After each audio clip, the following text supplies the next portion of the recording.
Okay, how to create our title block. Okay, first go to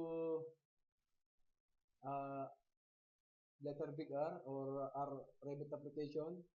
Go to new, then go to title block. Okay, ito yung diferensya. Pag title block. Kapag family, ilagay sa family. Then Revit, yung project, ito yung mga project natin. Pero itong title block, kasama yan sa family, dito rin siya pupunta sa ilalim. Ito yung project natin. Ang project natin, yung taas, static. Ito, project. Pag family and title block, dito siya lumalabas sa ilalim. Okay, select title block. Then, pag select mo title block, may lalabas na dialog box dyan. Ito yun. Tatanungin niya kung saan tayo magkukuha ng template. Actually, may template yan kung ano yung gagawin mo. Pupunta ka doon sa US metric na binigay ko sa inyo. Nasa program data, sa akin yun. Autodesk. Punta ka sa inyong US metric. Then Revit. Family template. Ay, hindi dito. Ba? US metric templates. US metric. Bakit wala? Wala rin kayo? Okay, go to Drive C. Ito. Then program data. Program data. Drive C. Sa Drive C mo, sir. Program data. Meron ka dyan. Program data. Then Autodesk.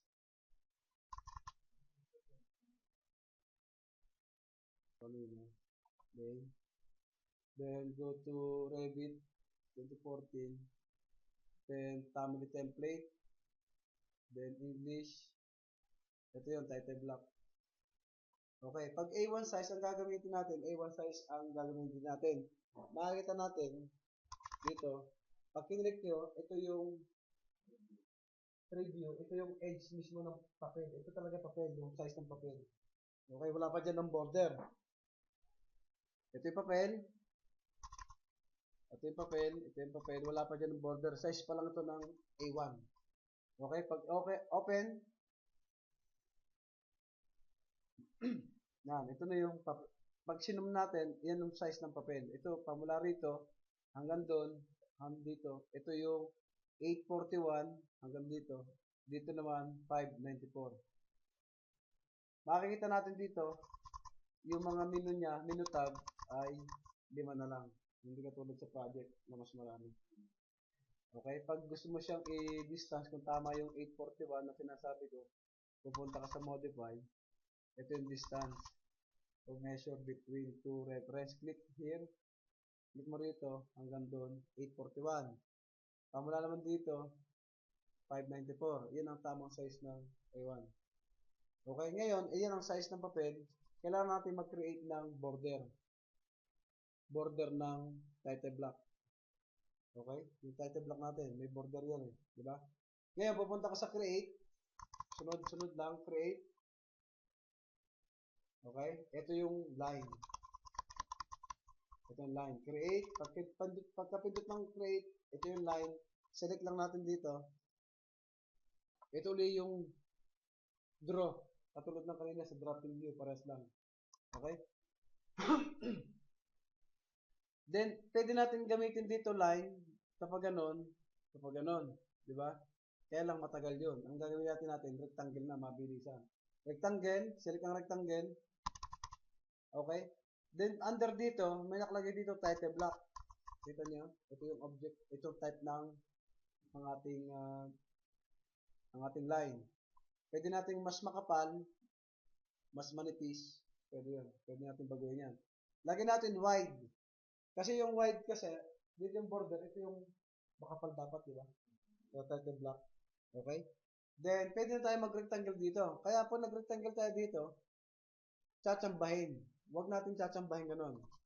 Escape ko lang yon. Dito sa option bar, meron ditong option. Yung offset. Kasi nagtatanong siya ng offset dito, Pag mula rito, offset ako rito. Yun ang offset ko. Maglagay ako dyan ng mga 10. 10. Then, magsiselect ako rito. Pagkaselect ko, masyadong manipis, di ba? Baguhin ko ulit. Gawin ko mga 20. Or 25. Sabi ni sir, 25. 25 ba sabi mo? 25. Okay? Para 1 inch. O, 25.4. Para walang total. Sakto yun, sa 1 inch. Okay? Pag-click mo rito, click. Mapapansin nyo, nasa labas. Di ba? I-space bar lang natin para pumasok. Yung line. Di ba? Space bar. Then, saka nyo select dito. Ito yung border natin. Balastik. Okay, next line, yung horizontal. Dito, papagano naman. Okay, double escape para mawala yung command. Para mawala yan. Yan, double escape o maraming escape para mawala yung command. Then, punta ulit sa create. Then, punta ulit sa line. Then ulit, line. Afternoon, tanghali yun ha. Hapon. English Tagalog. Naging English eh. Okay, ang sunod na gagawin ko dyan ay line naman. Line. Kasi pamula rito, papunta roon, may offset ako rito. Mag-offset ako ng around 100. Okay, 100. I-offset ko dito, 100. Enter. Then, dito ako magla-line. Kasi ito yung reference ko. Click. Then, yun na, yun. Nakita nyo? Ang taas pala. Walang problema. Then, click. Then, escape to cancel the command. Then, okay. Go to create again. Create. And line. Select the line. Tools. And, hindi na siya wide. Babaguhin ko na siya. Thin. Hindi na siya. Kasi ang gagawin ko dito, wala na akong offset. Tsatsambahin ko lang muna yung sukat ko papunta rito. Yan. Yan. Okay? Pag natsamba ko yan, saka ko siya i-adjust. Ay, halos tama naman sa sukat eh. 245. Gawin ko siyang 200. Uy, mali. 200. Then, ito ay 200 din. Then, select ito para ma-move. 200 din to. Okay, then one more. Select o copy. Create line. Here. Create here.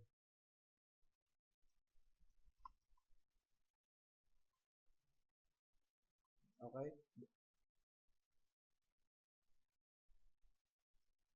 Okay, magla-line ako ng 25. Punta ko sa create. Then line. Then ang offset ko ay 25 milli. Enter. Papunta rito, sir. Kapag ganon. Wala rito. Space bar para pumasok. Escape.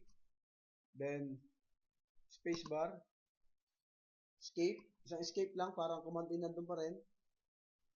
Escape. Escape. Space bar para bumaba siya doon. Yan.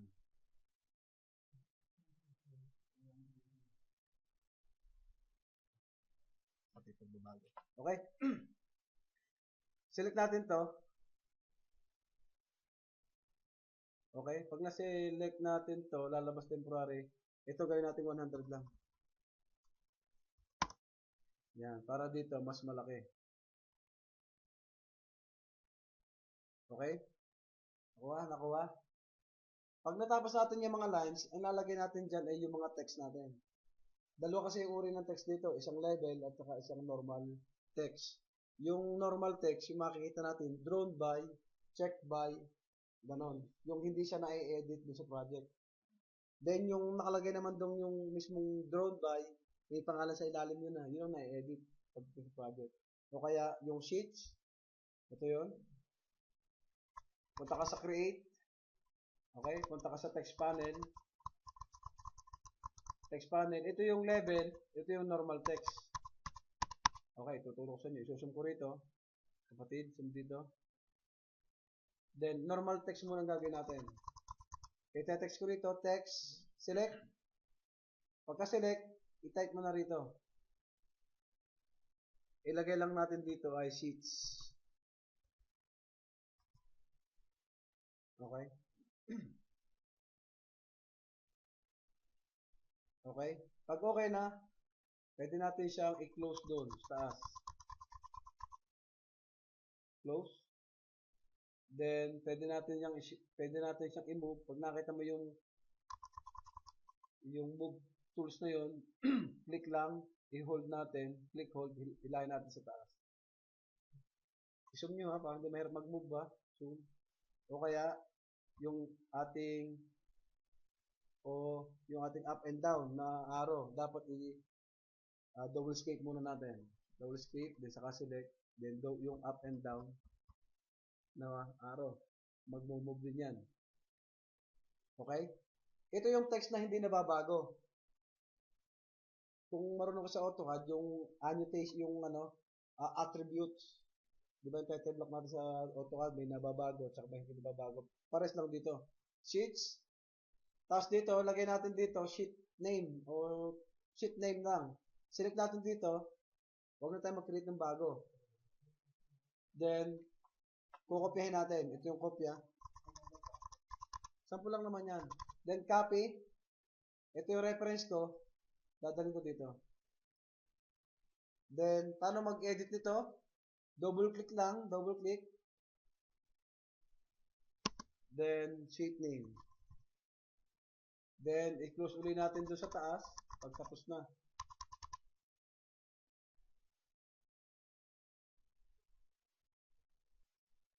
Okay, save. How to save? Revit application. Then, save as. Then, family. Then, lagay nyo yung file name nyo, Revit T-Block. Then, yung option natin, huwag kakalimutan. Lagay ko dyan, number 1 lang para isa lang backup ko. Then, save. Yun na yung pangalan natin, T-Block na. Kanina, wala. Okay, yun, taas.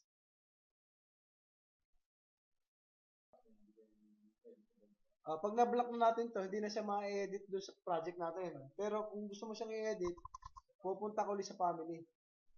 Mamaya, edit natin. Pag ganun-ganun tayo. Okay?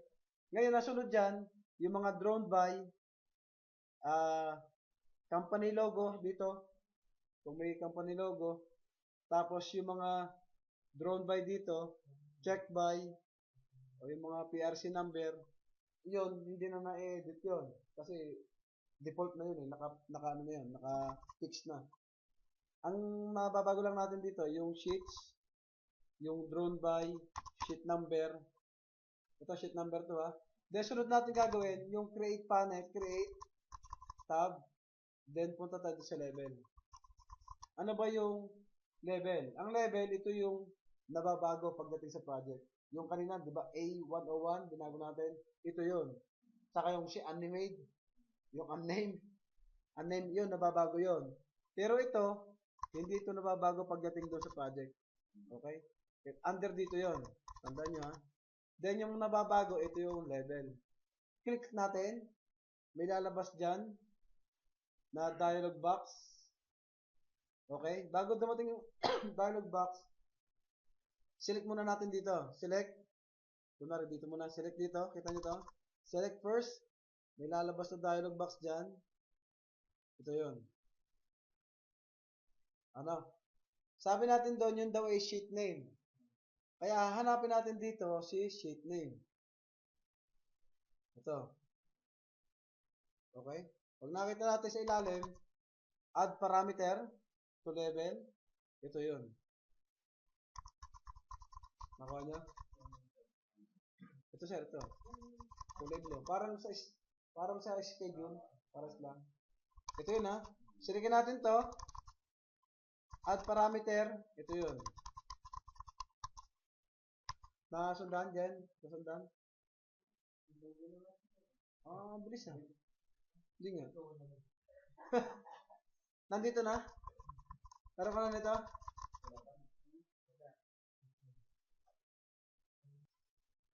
Okay, pag in-apply ko to, then okay, yun, sheet name.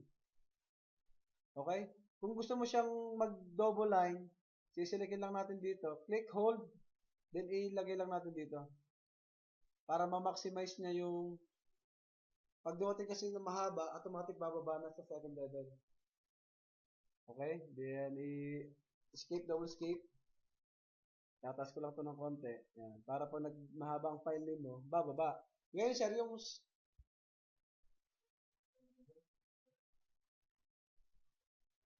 yan, baba ka. Yan. Then, at ka naman to. Okay mo na yan. So, i-drag mo yung, yung mahabang box. Ano rin, drag mo hanggang dito na para, pag mahaba yan, para di siya rin. Brad, yan, okay na yan. Okay mo na yan. Ito, okay na. Sa'yo. Laro ka na? In-okay mo na? Mabilis ah. Hintayin natin yung iba. Okay. Ngayon, i-load nyo na sa inyo siya kung saan nyo pinag yung title block. Nako, ito na. Nandito ko na. Load mo na. Load. Load. Ano na? Iba. Okay. Ngayon, makita si unnamed at saka si 101. I-plus sign mo dito. Malapit na, sabihin mo. Sabi, mahalaga ito na konti eh. Importante ito eh. Okay. Now, sinong hindi nakasunod? Oh, ba't wala kang pangalan? Hindi nakasave. Baka hindi nakasave yung iyong type pangalan. Kaya nalog lang yung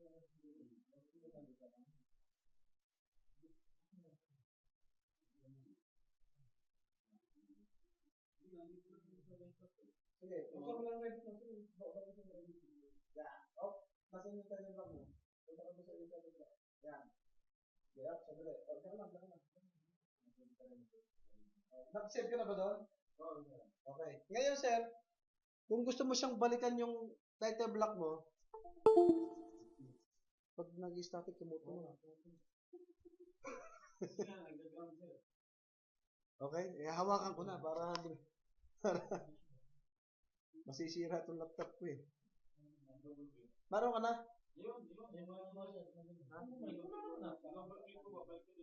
Oh, babalik na. Yun ang gagawin ko ngayon.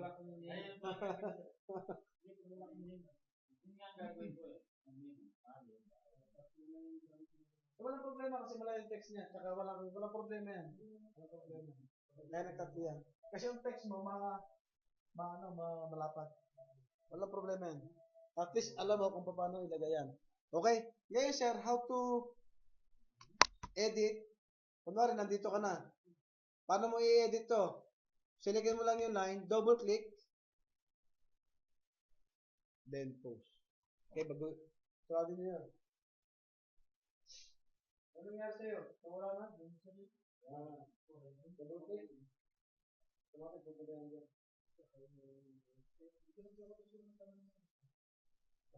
Copy. Oh, ano rin? Sige ko pa.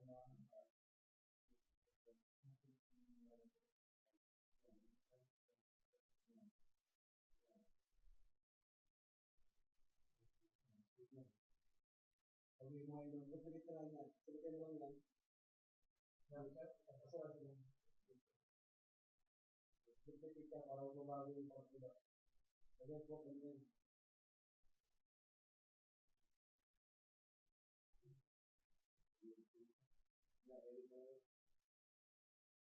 4 mm. Anong type dito sir? 4. Paano? Sige mo lang yan. Select. 4 mm. Then, hanapin.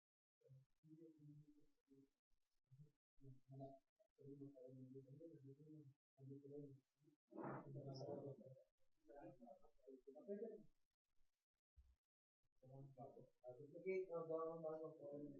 Ayaw ka ng problema yan? Ayos na. Balik lang yun ah.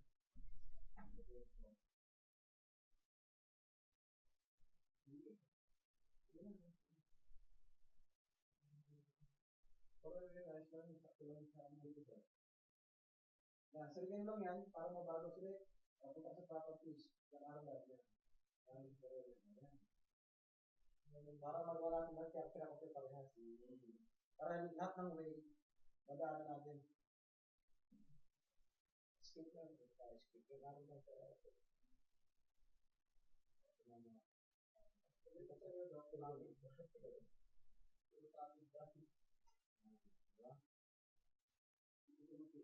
ano ako lang, no?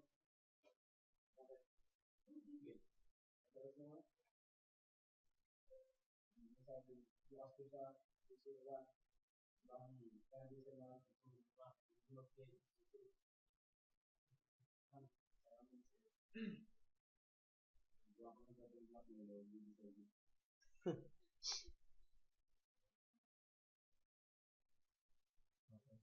i-arrow mo lang, arrow up and down para ma-edit lang yan. Up, up. At least, ngayon, may idea ka kung paano magawa ng title block, di ba? Hindi ka na paano magawa ng title block. At least, magaya mo yung sa office, yun na yung gamitin. Yun na, yung sa office nyo. Di ba? Kunin yung title block sa office nyo. Then, kopyahin mo lang. Pwede yun. Wala na buhat ako dun eh. Wala ba? Ano ginagawa? Nag-ano lang. Wala lang ginagawa mga tao. I-okay ko to. Okay. Ito nabago ko, di ba? Nabago ko to. Para mabago to, silikin mo lang. Then, baguhin mo na dito. 4mm. Okay? Okay? O kaya, match properties. May match properties din dito. Sa Revit. Alam niyo match properties sa AutoCAD? MA. Pares lang dito, MA. Silikin mo yung MA, silikin mo yung original. Then yung kukopyahin natin. Meron ba? Meron ba lang ganun MA? Okay? Isasave ko to. Yan. Then ngayon, ilalagay mo ngayon dito. Ano ito? Drone by. Double click. Ilagay mo dito. Drone by.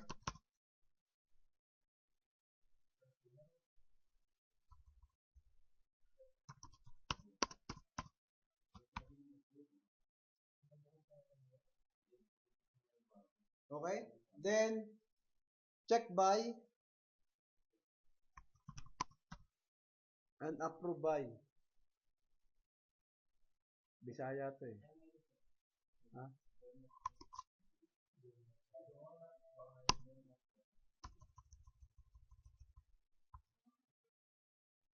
Okay, paano mag-edit? I-double click mo lang sir dito. Double click. Tapos click ka pa isa sa loob. Hanggang lumabas yung gumaganon-ganon din yan. Yan, isa pa. Yan.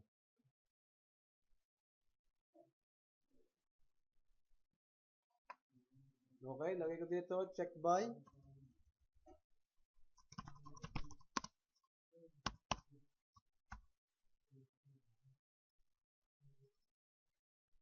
Approve by.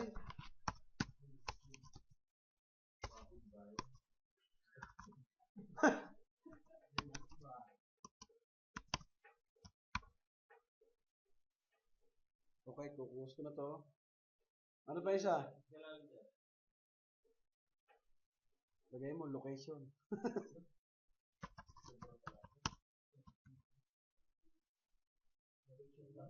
Location by.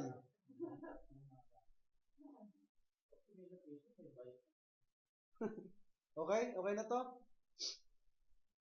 Then, ang sunod dyan, ilalagay natin dito yung pangalan. Okay? Pangalan. Paano maglagay ng pangalan? Go to create tab, then level. Then select, pagdating mo dito, gawin mo lang siyang 8mm. Select mo lang dito. Then hanapin mo yung drone by. Ito, drone by. Add parameter. I-apply mo na. Then, i-move mo lang. Ano nangyari sa'yo? Open nyo daw yung installer. Sabi ko na, tapos nira nito.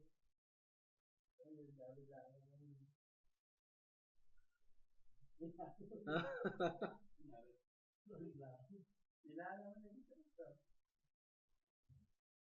Then, kukopihin ko lang to, ha? Pagkagawa ng isa, isalagay lang natin to, copy, 8.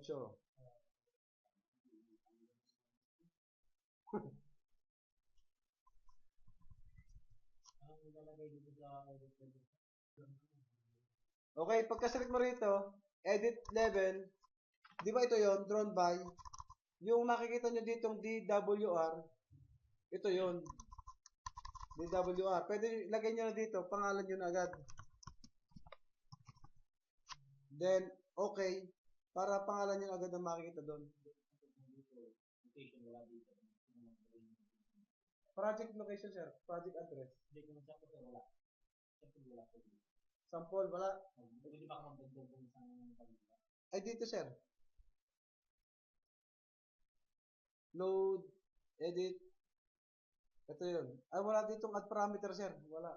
Dito makapag-add dito.